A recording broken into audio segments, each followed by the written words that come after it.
Hey guys, welcome to The Reality. Welcome back to The Reality. It's episode 15. We have a very special guest today. Let's welcome Rohan. Woo! Thanks for having me, guys. Of course. Thanks. So let's get right to it. What was your strategy going into the house? Strategy going in. So I really wanted to have an alliance of close people. So like 4 to 5 people. And I wanted to be the person that was kind of behind the scenes, like a lot of the shot calling, decision making, and have like other people in my alliance go out to win competitions and be more of the front facing person of that alliance. And, I didn't want to win a large number of competitions throughout the course of this game because obviously it puts a big target on your back, depending on where you are. So I wanted to kind of lay low for the first half, but also be pretty active in just how I was dictating, people within my alliance and what I wanted to get done. Obviously, like that went right out the window when the teams twist came about. So when Arissa hit us with, 2 teams of 7, there's a couple of captains that are coming in. Obviously, that hurt me from the start because we lost that first week.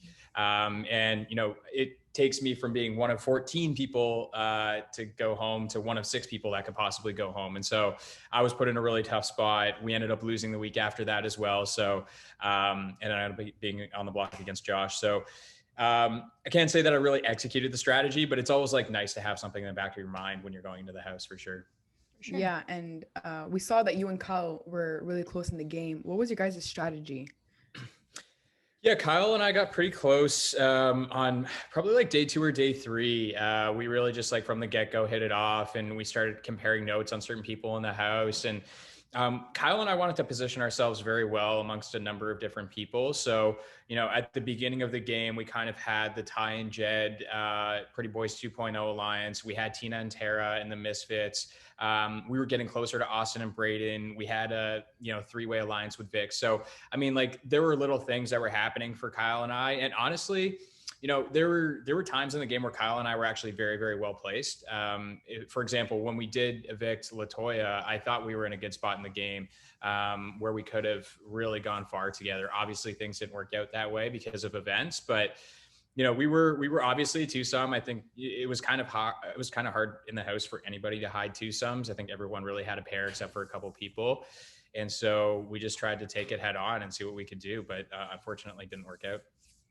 Yeah, and if you were to win an HOH, who would have been your target? It depends where it was in the game, but like I think for most of the game, it would have been Jed and Ty on the block for me, just because, in the game, they came off as a very strong duo. I was a duo with Kyle, Austin was a duo with Braden, Tina with Tara. Like there were duos all over the place. And so early on, it was important for me to split up the duo. And at first, I think Ty was probably my bigger target because Ty and Beth were also a little bit of a twosome at the beginning, and Jed was involved in that alliance too, the trio. And I wanted to just break it up, right? If you take one piece out of that equation, then hopefully they start to fall apart. As people, honestly, I don't mind them, right? Like, we're friends outside of the house. We've hung out a couple times. It's just in the game, it was like obvious there were 2 different sides of the house. Pretty Boys 2.0 wasn't really working out. We tried, it missed. And it was just kind of who's going to take the first shot. And so it would have been those 2 on the block for me. Okay. And do you think that you should have aligned with anyone else instead of Carb? Because like in the middle of the game, you guys were like a 4 alliance. It's what I wish we would have come to Carb earlier, first and foremost, because if I really didn't have a good relationship with Austin early on in the game, like I didn't know where her head was at. I couldn't really read her. And so, when she was HOH, she ended up putting me on the block as a replacement nominee. If we were closer early on, then maybe she puts Jed up as a replacement nominee in that scenario against Josh, and the whole game potentially changes if Jed goes home that week too, right? From an alliance standpoint, I think like Kyle and I, what we tried to do is, maybe solidify something with Austin and Braden, but also made sure that we had good relationships with Vic on the side. Also made sure that we had good relationships with Tina and Tara on the side. And, at the end of the day, all of these people are numbers. All of these people are votes. And so, when it comes to like a larger, broader alliance, I think it just worked out. Like Austin and Braden were going to be our people. And those are the people that we got along with the best. So it was kind of easiest for us. But keeping other people on the side was definitely important in terms of numbers. And we tried to do it as best as we could. Yeah, for sure. Okay, and why did you not use the veto on Austin when you said you would? Yeah, the $1 million question that I'm getting tons of times outside of the house. So here's the rationale and like what I was going through. Really, my biggest mistake in the scenario was actually winning the veto. I should have thrown that veto competition to preferably Austin, so she could have taken herself off the block. Tina would have gone up as a replacement nominee, but in that scenario, Braden goes home anyway, right? So you know what? I thought at the time that Tashawn was the invisible HOH. And even though I don't think Tashawn would have put me up as a replacement nominee, there was this kind of thought in the back of my head that, he does want me out of this game. And the best way for me to make sure that I get to another week is if I win the veto and just keep myself safe. And so that was in the back of my mind when I told Austin and Braden that I was going to use the veto on them. And to be honest with you guys, I fully intended to use the veto on Austin. Like I really wanted to use the veto on Austin. Immediately after winning the veto, I regretted it. Just, walking inside after that veto competition, I was like, probably not the right move. Austin taking herself off the block would have put me in a better spot. Now I have to make a decision between my close alliance members and maintaining my standing in the house and make sure that I can still have these good relationships elsewhere. I use the veto on Austin. I immediately isolate Austin and myself the next week because Braden goes home, right? In that scenario, Braden is going home. Tina has that Sunsetters alliance. She has good relationships. Braden's going home in that scenario anyway. So I'm going to lose one of the two. And it was, they both have different strengths, right? They both have pros and they both have cons. Austin was a little bit more overt in her wanting to go after the trio. Braden had better relationships with everyone, so he could bring me pieces of information back. So knowing that I was going to lose one of the two of them anyway, I thought it was best for me to maintain my standing in the house and my relationships, and whichever one the house wanted to send out, that would be the play. I did try to keep Austin. I tried to flip the votes and send Braden out the door, unfortunately, but it just didn't work out that way. And Braden ended up being an asset to me. Like everybody saw it, right? He was up in the HOH room bringing me information for the next couple of weeks, and so it ended up working out well. But that was my thinking at the time. Okay. Yeah. And what are you most proud about your game? Oh, good question. I think obviously, I think I was kind of on my hands and knees crawling from a very, very early part of this game. I was on slop more than anybody else in the house by the time that I left. So it was like 24 or 41 days. I was on the block 5 times. So I think facing all that adversity and still coming out with those 3 vetoes in a row and being in the house for 41 days, I think just having the eyeballs that I did have on me and knowing that people were potentially coming after me and that I was a threat to some level. I don't know why so much so, but I was. I think just lasting as long as I did and making sure that I brought home those vetoes was probably my biggest accomplishment.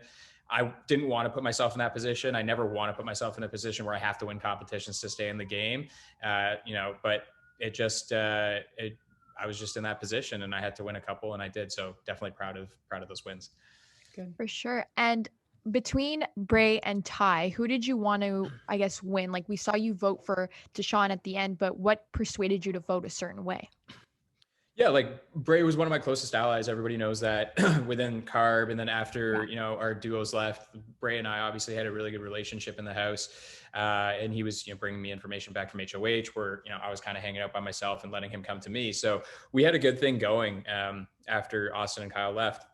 So, when it comes to the vote, as a jury member, you're supposed to be purely objective. You're supposed to be very, very impartial and, vote purely on games. And when it comes to Tashawn and Braden and Tara, for that matter, to be honest, all of them had pros that would make them qualified winners for the season. So if either one of them won this season, it would be a good winner, like someone representing this season that actually deserves it.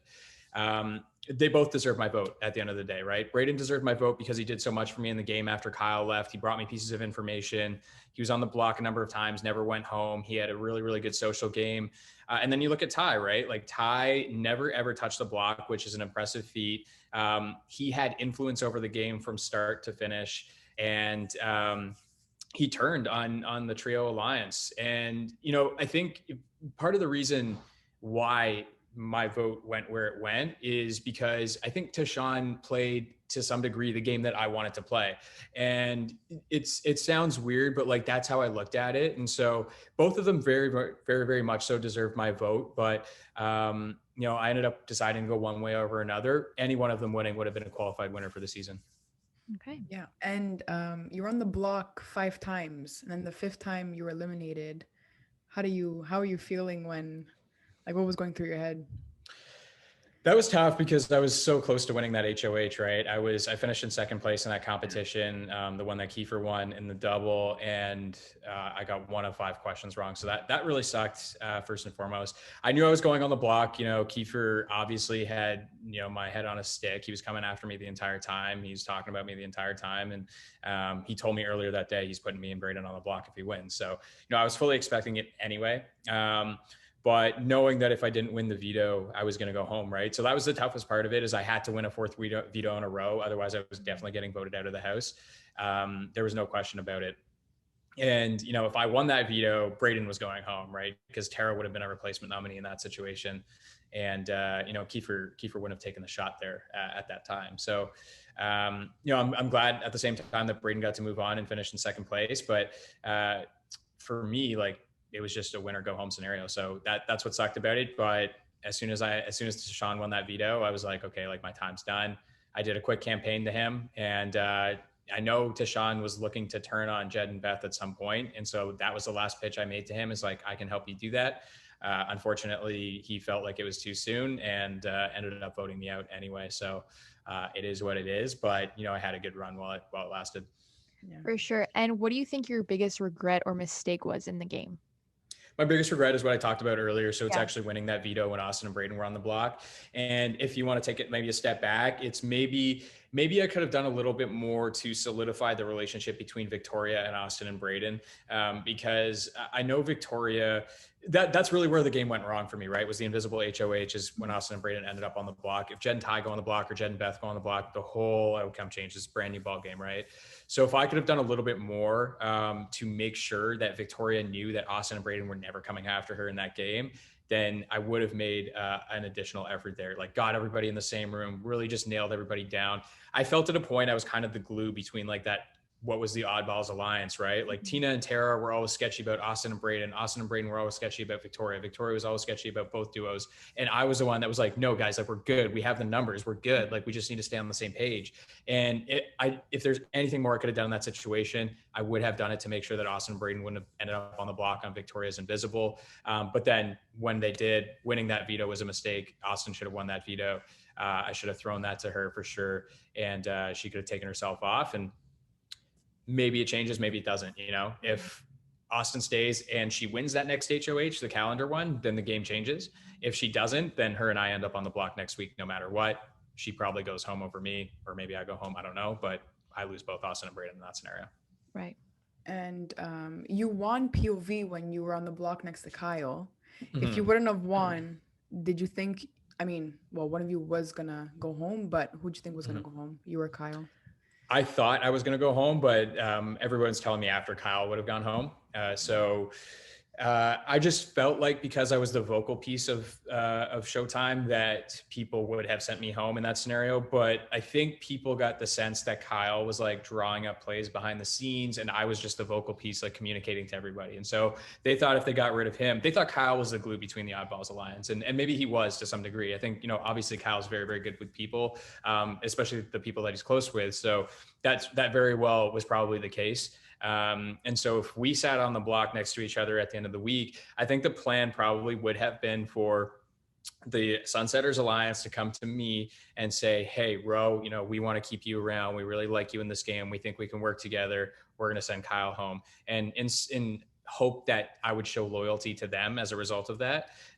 It wouldn't have worked. Like, I would have probably seen through it and known that they would have wanted to send Kyle home, but he would have ended up walking out the door for sure. Yeah. Okay. And who would you have taken to final two?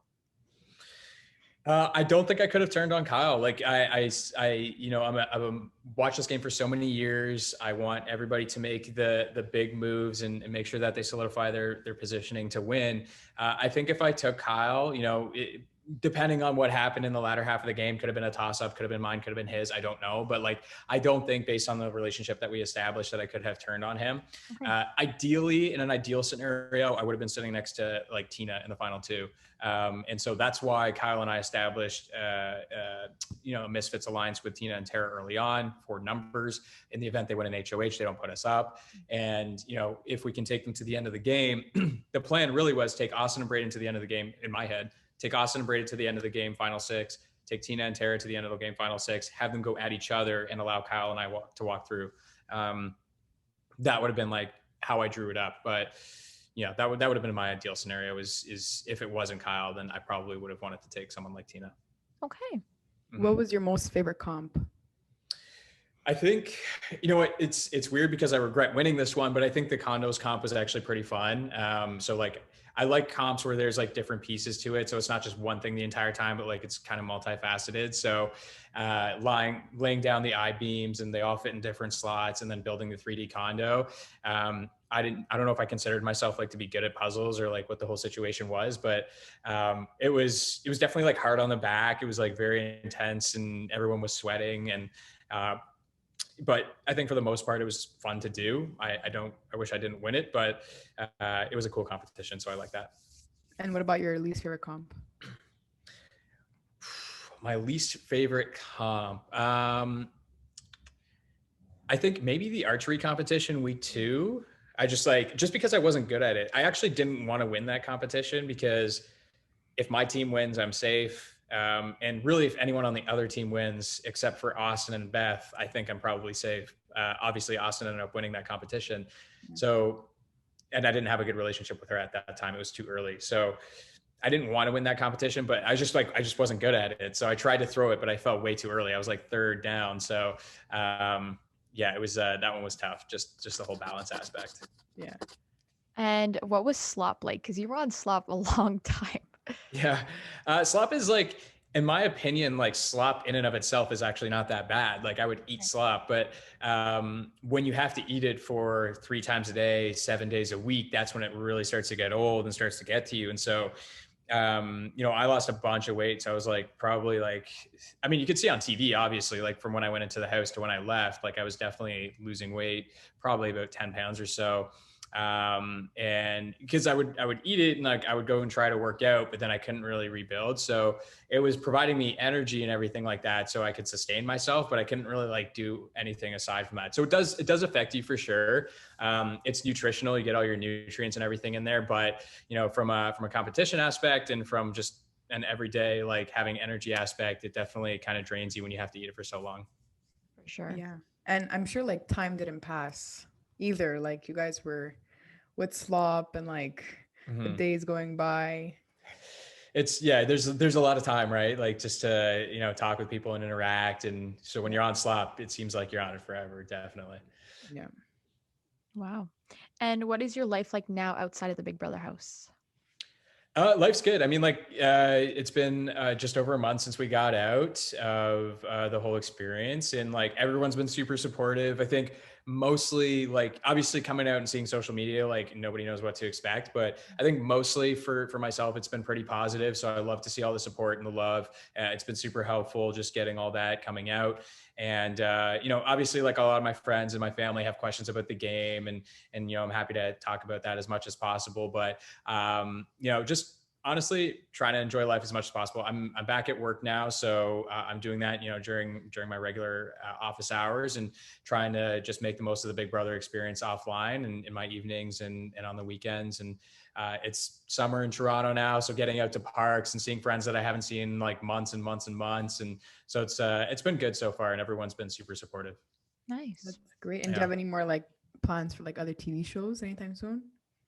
I mean, not right now. If someone calls me up and says, "Hey, we want you on this TV show," I'm probably going to say yes. Like I love doing this stuff. I think it's super exciting. I host like a pitch competition at work. So like similar to what you guys are doing, I host and moderate. So I'm comfortable doing this kind of stuff. And so if like opportunities ever arise, I'm probably not going to say no. But who knows what the next opportunity is. We'll just have to see what comes of it. We're only a month out. So there's lots of time to feel out the environment and see what's up. But if I get called back to do anything along these lines, like I'm dropping everything and I'm saying yes, probably. Oh wow. That's great. Just wanted to say thank you so much for coming on. We really appreciate it. Yeah, thank you. Thank you. Definitely. Thanks, guys, and good luck with the pod. Thanks for having me. Thank you. Bye.